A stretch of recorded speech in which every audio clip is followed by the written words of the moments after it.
Digital যুগের নতুন আতঙ্ক অ্যাপস্টাইন।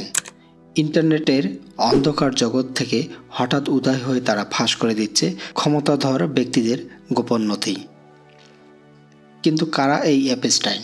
কিভাবে তারা সাধারণের নাগালের বাইরে ফাইলগুলো সবার সামনে নিয়ে আসছে?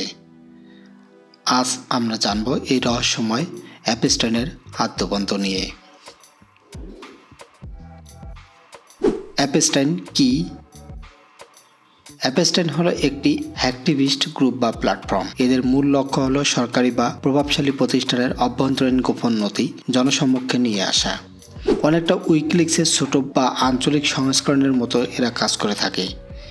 এদের কার্যক্রম মূলত নির্দিষ্ট কোনো দেশ বা গোষ্ঠীর দুর্নীতির চিত্র তুলে ধরার উপর ভিত্তি করে গড়ে উঠেছে। অ্যাপস্টাইন কিভাবে কাজ করে? অ্যাপস্টাইন কাজ করার মূলত তিনটি পদ্ধতি আছে।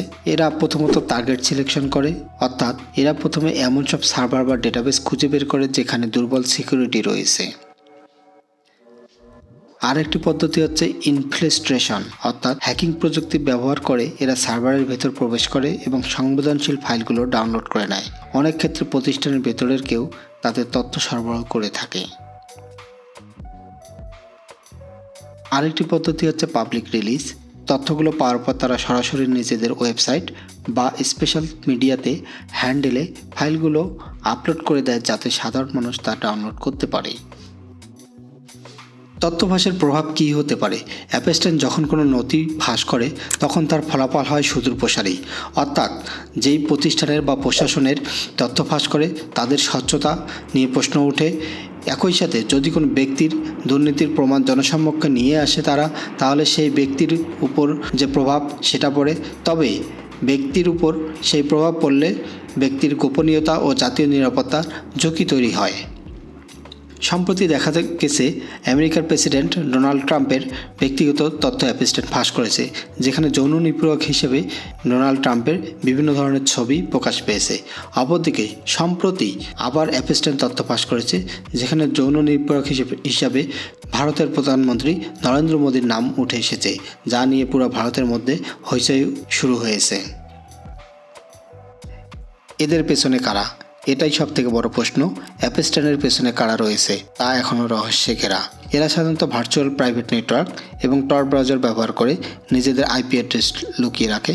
এমনকি তারা পৃথিবীর যে প্রান্তে বসে যে কম্পিউটার সিস্টেমের মাধ্যমে অন্য সব টার্গেটেড ডেটাবেস বা ওয়েবসাইট বা তথ্য সংগ্রহ করে সেখানে যে তাদের ফুটপ্রিন্ট থাকে সেই ফুটপ্রিন্টগুলো তারা মুছে দেয়। তাই তাদের পিছনে কারা আছে এবং তারা কিভাবে প্রবেশ করে, কিভাবে তথ্যগুলো পায় এবং কিভাবে তথ্যগুলো ফাঁস করে, এই সম্পূর্ণ বিষয়টি একটি রহস্যে ঘেরা। এদের একক কোনো নেতা বা অফিস নেই। এরা একটি বিকেন্দ্রীভূত গ্রুপ হতে পারে যারা বিশ্বের বিভিন্ন প্রান্ত থেকে ইন্টারনেটের মাধ্যমে যুক্ত। অনেকেই মনে করেন এরা ডিজিটাল অ্যাক্টিভিটিস যা তথ্যের অবাধ প্রভাবে বিশ্বাসী, অর্থাৎ তারা মনে করে সকল গোপনীয় তথ্য সকলেরই জানা উচিত যে পৃথিবীতে কোথায় কি হচ্ছে, তাই তারা এই তথ্যগুলো ফাঁস করে। কিন্তু এদের পেছনে কারা আজ পর্যন্ত বের হয়নি। সুতরাং এটি একটি রহস্যে ঘেরা। তথ্য প্রযুক্তির এই যুগে তথ্যের সুরক্ষা নিশ্চিত করা যেমন জরুরি, তেমনি তথ্য জানার অধিকারও গুরুত্বপূর্ণ। অ্যাপস্টাইনের মতো গ্রুপগুলো আমাদের মনে করিয়ে দেয় যে ডিজিটাল দুনিয়ায় কোনো কিছুই শতভাগ নিরাপদ নয়। আপনার কি মনে হয় এই ধরনের তথ্য ফাঁস কি সুশাসন নিশ্চিত করে নাকি বিশৃঙ্খলা সৃষ্টি করে? কমেন্টে আমাদের জানান। ভিডিওটি ভালো লাগলে লাইক দিন, শেয়ার করুন। ধন্যবাদ।